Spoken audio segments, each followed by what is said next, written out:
Have you ever gone to sell a piece of real estate and you think you know what's going to be listed for? You've got an idea, right, of what it's worth. Then you go talk to your realtor and he or she says, no, it's not worth that, it's worth this. Sometimes a big difference. Have you ever wondered how realtors actually value real estate? We're going to talk about a little bit about that today. Hi, I'm David Dowell, real estate broker and real estate attorney here in Orlando, Florida. Thank you for coming back to my channel. If it's your first time, I appreciate you being here. In valuing real estate, first of all, I'm going to tell you how we do not value real estate. When I say value, I'm talking about determine a listing price for sale. First thing, we don't look at what you paid for the property. We don't care.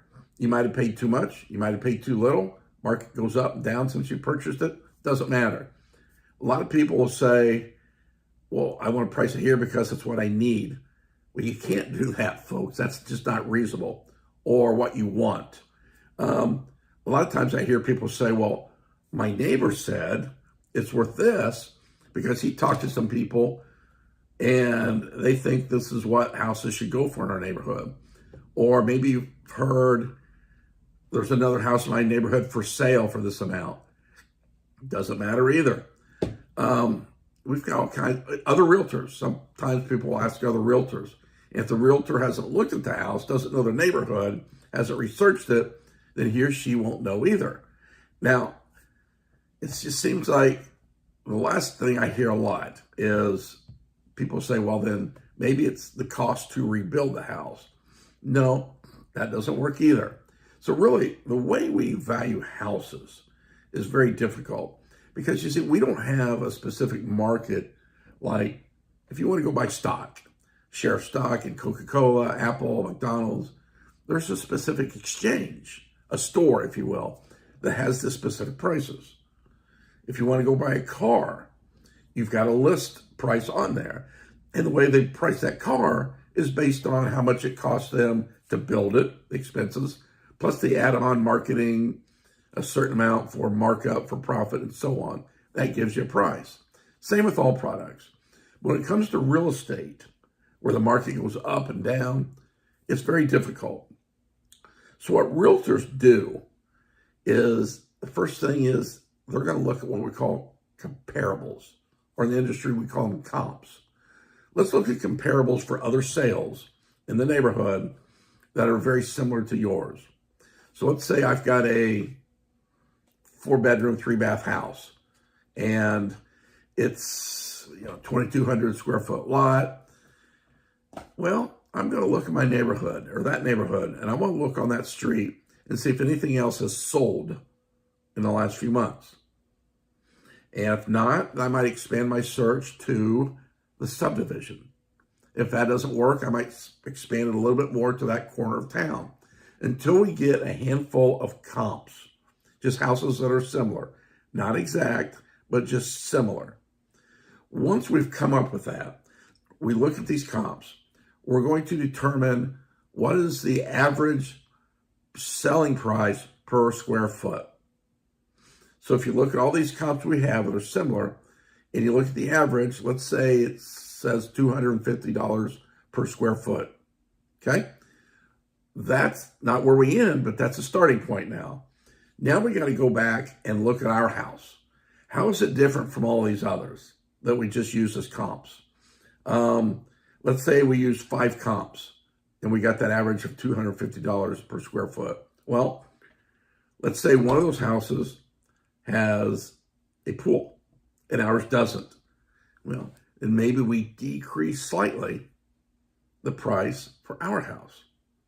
What if we have the same square footage as some other houses, but they have a great room, a break room, or something else similar, which is a benefit for buyers, okay? We don't have it. We may need to decrease our price a little bit more. Well, let's say our house is on a corner lot, which typically is very valued. The other comps do not. That allows us to adjust our price up a little bit. So you can see how we do it. We slightly adjust because there's no specific science to figure out the exact price. So once we've got all those comps, the average price per square foot, then we apply that up to ours, Then we kind of look for any adjustments we need to make. How is our house a little bit better than these 4, 5, or 6 comps? How is our property a little bit worse than those other comps? That helps us to create a listing price. That's where the art of listing a house comes in. Some realtors have the ability just to really understand, not just the square footage, but from there, in the price per square foot, they understand how now to make these adjustments. Because remember, ultimately, the price for a house is what any given buyer will pay for it. What's that mean? It means I don't know exactly how much the house is going to sell for. Neither do you, neither does any other realtor friend of mine.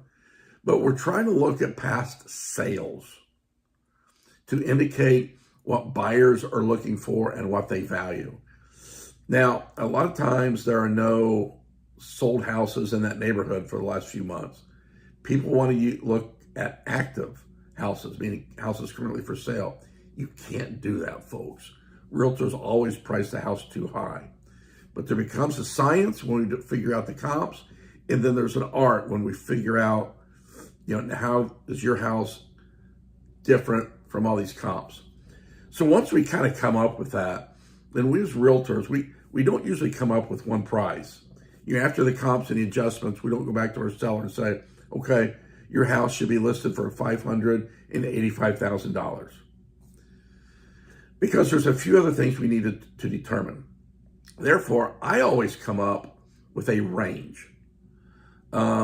Let's say I might have, in our example, instead of saying your house is worth $585, I might say it's a range, somewhere between $575 and $595. And why do we do that? Well, that's because every seller is different. If I go back to a seller and say, hey, comps, it's not an exact science or art, but it's showing us the prices are somewhere between $575 and $595. Then I'm going to ask, what's your goal? Do you need to sell the house today? Some people say, yeah, man, I got to. I got a new job offer in Atlanta. I got to leave David in a couple of weeks. I can't afford to pay 2 mortgages. So I got to do it. Okay. So if that's the case, then let's stay to the lower side of that range, like in the 575 area. That will allow us to sell the house quicker. Other people will say, David, I'm not in a hurry to sell. I'd like to if I can get a really good price, but I'm in no big hurry. So I'm patient. So in that case, we're probably going to list on the higher side of the range, more like 595. It's the old saying, hey, if somebody pays that much for it, great. If not, that's okay. I'm not in a hurry. So in the latter case, we'll maybe list it at 595. See how it goes for a few weeks. See if we're getting any phone calls, any viewings. If you are, fine, let's leave it there. It'll eventually sell. If we're not getting any response at all, then that's when I go back to the seller and say, hey, I know you're in no hurry, but we're just a little bit too high. You're not getting any response at all. Then we might lower it a bit. But that, folks, is just a quick summary of how realtors value your houses or how we determine what the listing price is. So like I said, it is an art. It's part science. So next time you're putting something up for sale, you're trying to determine the list price, talk to a realtor who kind of understands how to value houses. You have your own idea of how much you want to sell it for, and you especially have an idea of what you really want or need. But realistically, you have to listen to your realtor. He or she will tell you how much you should list this for. If it's not high enough, you got choices. One is don't sell it now. Hold on. House will go up in value in the next year or two.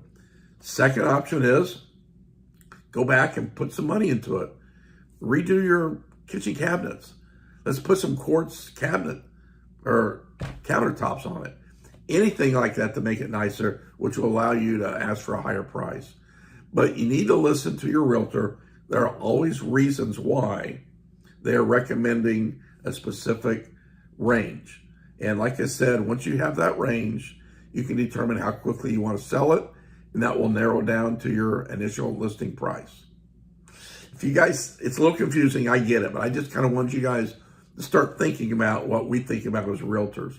So if you have any questions at all about how to value your house, any questions about the comps or the adjustments we make up or down, give me a call or shoot me a text, email. I'd love to just discuss it with you. Let's get a conversation started. And thank you for joining me. I hope you have a fantastic day.